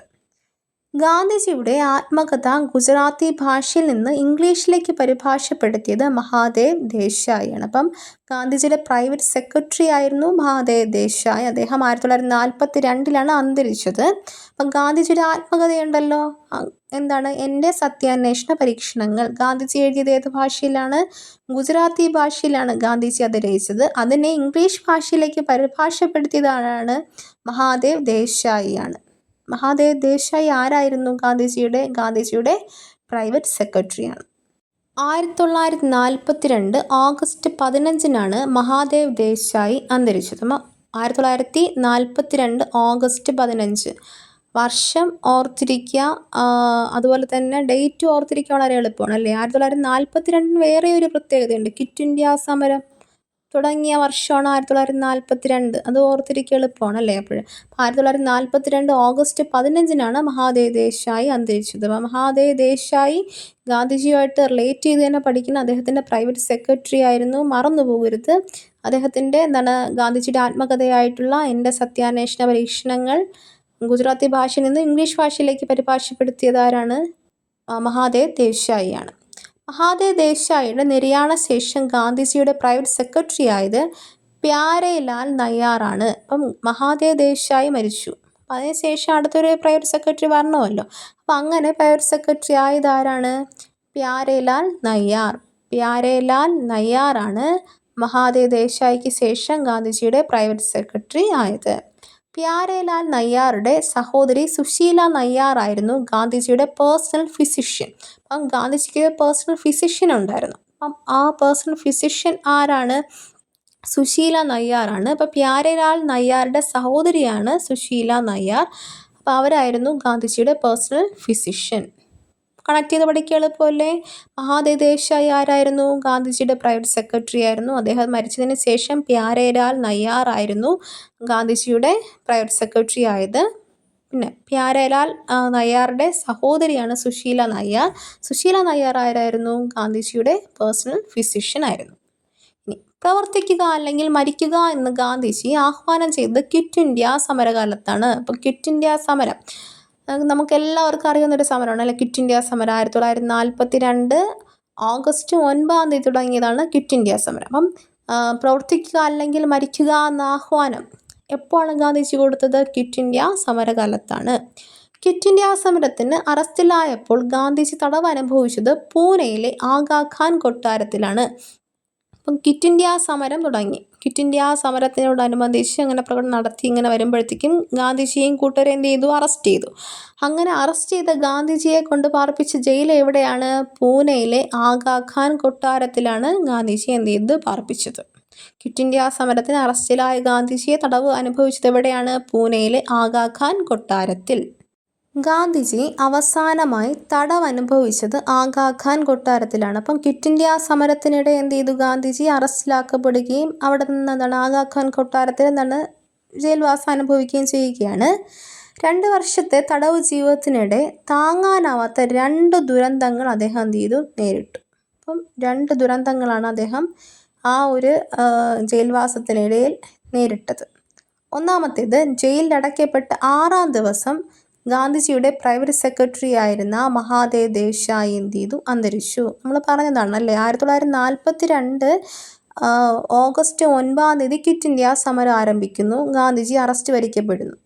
1942 ഓഗസ്റ്റ് 15 ആയപ്പോഴത്തേക്കും എന്ത് ചെയ്തു, മഹാദേവ് ദേശായി അദ്ദേഹത്തിൻ്റെ പ്രൈവറ്റ് സെക്രട്ടറി എന്ത് ചെയ്തു, അന്തരിച്ചു എന്ന് പറഞ്ഞു. അപ്പം ഇത് ഗാന്ധിജിക്ക് വളരെ വിഷമം തോന്നിയ ഒരു അനുഭവമാണ്. രണ്ടാമത്തേത് എന്താണ്? 18 മാസത്തിന് ശേഷം, തൻ്റെ ജയിൽവാസത്തിൽ 18 മാസത്തിന് ശേഷം 1944 ആയപ്പോഴത്തേക്കും ഫെബ്രുവരി 22-ന് കസ്തൂർബ ഗാന്ധിയും തടവറയിൽ വച്ച് തന്നെ എന്ത് ചെയ്തു, മരിച്ചു. അപ്പം കസ്തൂർബ ഗാന്ധി ഗാന്ധിജിയുടെ ഭാര്യയാണ്. 1944 ഫെബ്രുവരി 22 ആയപ്പോഴത്തേക്കും ആ ജയിൽവാസത്തിനിടയിൽ തന്നെ അന്തരിക്കുകയുണ്ടായി. തുടർന്ന് ബാപ്പുവിന് കടുത്ത മലേറിയ പിടിപെട്ടു. അപ്പം ജയിൽവാസത്തിൽ തന്നെ എന്താണ് ഗാന്ധിജിക്ക് 2 വിഷമങ്ങളും ഉണ്ട്. അത് കാരണമല്ല വന്നത്, അല്ലാതെ ജയിൽവാസത്തിനിടയിൽ എന്ത് ചെയ്തു, മലേറിയ ബാപ്പുവിന് പിടിപെടുകയുണ്ടായി. ഗാന്ധിജി തടവറയിൽ അന്തരിക്കുന്നത് ഭയന്ന ബ്രിട്ടീഷ് സർക്കാർ 1944 മെയ് 6-ന് അദ്ദേഹത്തെ എന്ത് ചെയ്തു, വിട്ടയച്ചു. അപ്പം തടവറയിൽ വെച്ച് തന്നെ ഗാന്ധിജി എന്ത് ചെയ്യുന്നു, മരിക്കും എന്ന ഒരു സ്റ്റേജിലെത്തിയപ്പോഴത്തേക്കും ആ ഒരു കാര്യം കണ്ട് ബ്രിട്ടീഷ് സർക്കാർ ഒന്ന് ഭയന്നുപോയി. കാരണം ഗാന്ധിജി അഥവാ ജയിലിൽ വെച്ച് മരിച്ചു കഴിഞ്ഞാൽ പിന്നെ ജനങ്ങളുടെ പ്രതിഷേധം അതിൽ നിൽക്കില്ല. അപ്പം അതുകൊണ്ട് അത് ഭയന്ന് എന്ത് ചെയ്തു, ഗാന്ധിജിയെ റിലീസ് ചെയ്യാൻ വേണ്ടി എന്ത് ചെയ്തു, തീരുമാനിക്കുകയും 1944 മെയ് 6 ആയപ്പോഴത്തേക്കും ഗാന്ധിജിയെ ജയിൽ വിമോചനാക്കുകയും ചെയ്യുന്നു. ഇന്ത്യ വിഭജനത്തെ ഗാന്ധിജി എതിർത്തു. ഒടുവിൽ മനസ്സില്ലാ മനസ്സോടെ അദ്ദേഹം അതിന് സമ്മതിച്ചു. അപ്പം ഇന്ത്യ വിഭജിക്കുക എന്നത് ഒരാശയം അല്ലേ, ഇന്ത്യ പാകിസ്ഥാനും ഇന്ത്യയുമായിട്ട് 2ആയിട്ട് പിരിയുക എന്ന ഒരു ആശയം വന്നപ്പോഴത്തേക്ക് ആ ഒരു വിഭജനത്തെ ഗാന്ധിജി എതിർക്കുകയുണ്ടായി. ഒടുവിൽ മനസ്സില്ലാ മനസ്സോടെ എന്ത് ചെയ്തു, അദ്ദേഹം അതിന് സമ്മതിച്ചു. ഗാന്ധിജിയുടെ വിശ്വസ്തനായ സർദാർ പട്ടേലാണ് വിഭജനത്തിന് വഴങ്ങുകയാണ് രാജ്യത്തെ നടമാടുന്ന അക്രമം അവസാനിപ്പിക്കാനുള്ള പോംവഴിയെന്ന് ഗാന്ധിജിയോട് പറഞ്ഞത്. അപ്പം ഗാന്ധിജിയുടെ വിശ്വസ്തനായ ഒരു വ്യക്തി ഉണ്ടെന്ന്, ആര്? സർദാർ വല്ലഭായ് പട്ടേൽ. അപ്പം അദ്ദേഹം ഗാന്ധിജിയോട് പറഞ്ഞു, വിഭജനത്തിന് വഴങ്ങുകയാണ് നല്ലത്, അതിലൂടെ എന്ത് ചെയ്യുന്നു, രാജ്യത്ത് നടമാടുന്ന അക്രമം നമുക്ക് അവസാനിപ്പിക്കാൻ വേണ്ടി കഴിയും. അതിൻ്റെ ഒരു പോംവഴി, നമുക്ക് രാജ്യത്തിൽ നടക്കുന്ന അക്രമം അവസാനിപ്പിക്കാനുള്ള ഒരു പോംവഴി ഈ ഒരു വിഭജനം മാത്രമേ ഉള്ളൂ, അല്ലെങ്കിൽ അതിലൂടെ മാത്രമേ സാധ്യമാകൂ എന്ന് സർദാർ വല്ലഭായ് പട്ടേൽ പറഞ്ഞപ്പോൾ അതിലെന്ത് ചെയ്തു, ഗാന്ധിജി എന്ത് ചെയ്തു, എങ്കിൽ നമുക്ക് ഒരു കാര്യം ചെയ്യാം, നമുക്ക് എന്ത് ചെയ്യും, വിഭജിക്കാം എന്ന ഒരു ആശയത്തോട് എന്ത് ചെയ്ത് ഗാന്ധിജി അനുകൂലിക്കുകയുണ്ടായി. എൻ്റെ ഒറ്റയാൾ പട്ടാളം എന്ന് ഗാന്ധിജിയെ വിശേഷിപ്പിച്ചത് മൗണ്ട് ബാറ്റൻ പ്രഭുവാണ്. അപ്പം എൻ്റെ ഒറ്റയാൾ പട്ടാളം എന്ന് ഗാന്ധിജി ഒരു വ്യക്തി വിശേഷിപ്പിച്ചു. ആരാണ് വിശേഷിപ്പിച്ചത്? മൗണ്ട് ബാറ്റൻ പ്രഭു. ഇന്ത്യ വിഭജനം ഒഴിവാക്കുന്നതിന് ജിന്നയെ പ്രധാനമന്ത്രിയാക്കാൻ നിർദ്ദേശിച്ചത് ഗാന്ധിജിയാണ്. അപ്പം മുഹമ്മദ് അലി ജിന്ന ഉണ്ടല്ലോ, മുഹമ്മദ് അലി ജിന്നയെ പ്രധാനമന്ത്രിയാക്കുക, അതോടെ നമുക്ക് ഈ വിഭജനം ഒഴിവാക്കല്ലോ, പാകിസ്ഥാൻ ഇന്ത്യ എന്ന 2 വിഭജനം ഒഴിവാക്കാമല്ലോ എന്നൊക്കെ പറഞ്ഞ് ജിന്നയെ പ്രധാനമന്ത്രിയാക്കാൻ വേണ്ടി നിർദ്ദേശിച്ച വ്യക്തി ആരാണ്? ഗാന്ധിജിയാണ്. ഗാന്ധിജിയുമായി ബന്ധപ്പെട്ട ഈ ഒരു വീഡിയോ ഇവിടെ വെച്ച് അവസാനിപ്പിക്കുകയാണ്. ഇതിൻ്റെ 2ാമത്തെ പാർട്ട് ഉടൻ തന്നെ പോസ്റ്റ് ചെയ്യുന്നതായിരിക്കും. ഞാൻ ഒറ്റ വീഡിയോ ആയിട്ട് ചെയ്യാമെന്ന് ഉദ്ദേശിച്ചതാണ്, പക്ഷേ സമയം ഇപ്പോൾ തന്നെ ഒരുപാട് നീണ്ടുപോയി. അതുകൊണ്ട് നമുക്ക് വീഡിയോ ഇത്രയും ഒരുപാട് ലോങ് ആയിക്കഴിഞ്ഞാൽ നിങ്ങൾക്കും ബോറടിക്കും. അത് തീർച്ചയായിട്ടും മറ്റൊരു വീഡിയോ ആയിട്ട് ഇതിൻ്റെ 2nd പാർട്ട് ചെയ്യുന്നതായിരിക്കും. തീർച്ചയായും നിങ്ങൾ അതിന് വേണ്ടി വെയിറ്റ് ചെയ്യുക. അപ്പോൾ ഈ വീഡിയോ നിങ്ങൾക്ക് ഇഷ്ടമായെങ്കിൽ ഒന്ന് ലൈക്ക് ചെയ്യുക. നിങ്ങളുടേതായിട്ടുള്ള വിലപ്പെട്ട നിർദ്ദേശങ്ങളും വിമർശനങ്ങളും ഒക്കെ കമൻ്റായിട്ട് രേഖപ്പെടുത്തുക. നിങ്ങളുടെ കൂട്ടുകാരിലേക്കൂടെ ഷെയർ ചെയ്യുക. ഇതുപോലുള്ള വീഡിയോസിന് വേണ്ടിയായിട്ട് ഈ ചാനൽ സബ്സ്ക്രൈബ് ചെയ്യുക. ഇതിൻ്റെ നോട്ടിഫിക്കേഷൻസ് ലഭിക്കുന്നതിനായിട്ട് ബെൽ ബട്ടൺ എനേബിൾ ചെയ്യുക. ഇതിൻ്റെ നോട്ട് നിങ്ങൾക്ക് PDF ആയിട്ട് റാങ്ക് ഫയലിൻ്റെ ടെലഗ്രാം ചാനലിൽ പോസ്റ്റ് ചെയ്തിട്ടുണ്ട്. നിങ്ങൾക്ക് അത് പ്രയോജനപ്പെടുത്താവുന്നതാണ്. എല്ലാവരും ഓരോ PDF നോട്ട് നിങ്ങളുടെ കയ്യിലുണ്ടെങ്കിൽ അത് നിങ്ങൾക്ക് എക്സാമിന് ഏറ്റവും യൂസ്ഫുൾ ആയിരിക്കും. ഒരുപാട് പോയിൻറ്റ്സ് നിങ്ങൾക്ക് ഇതുപോലെ കണ്ടെത്താൻ വേണ്ടി സാധിക്കും. നിങ്ങൾ ആ പോയിൻറ്റ്സൊക്കെ കണ്ടെത്തി അതുകൂടെ നോട്ട് ചെയ്ത് വെച്ച് പഠിക്കാൻ വേണ്ടി ശ്രമിക്കുക. ഗാന്ധിജിയെക്കുറിച്ച് നമ്മൾ അറിഞ്ഞിരിക്കേണ്ട എല്ലാ കാര്യങ്ങളും വളരെ ഡീപ്പായിട്ട് തന്നെ നിങ്ങൾ പഠിച്ചു പോവുക. ഒന്നും തെറ്റിപ്പോകരുത്, ഒന്നും മറന്നു പോകരുത്, ഒന്നും എക്സാമിന് വിട്ടുപോകരുത്. നിങ്ങൾക്ക് മാർക്ക് ഇതിൽ എല്ലാം സ്കോർ ചെയ്യാൻ വേണ്ടി നിങ്ങൾക്ക് സാധിക്കണം. അത്രയ്ക്ക് നിങ്ങൾ നന്നായിട്ട് ട്രൈ ചെയ്ത് തന്നെ പഠിക്കുക. എല്ലാവർക്കും എല്ലാവിധ ആശംസകളും നേരുന്നു. മറ്റൊരു വീഡിയോയുമായി വീണ്ടും കാണാം. Thank you.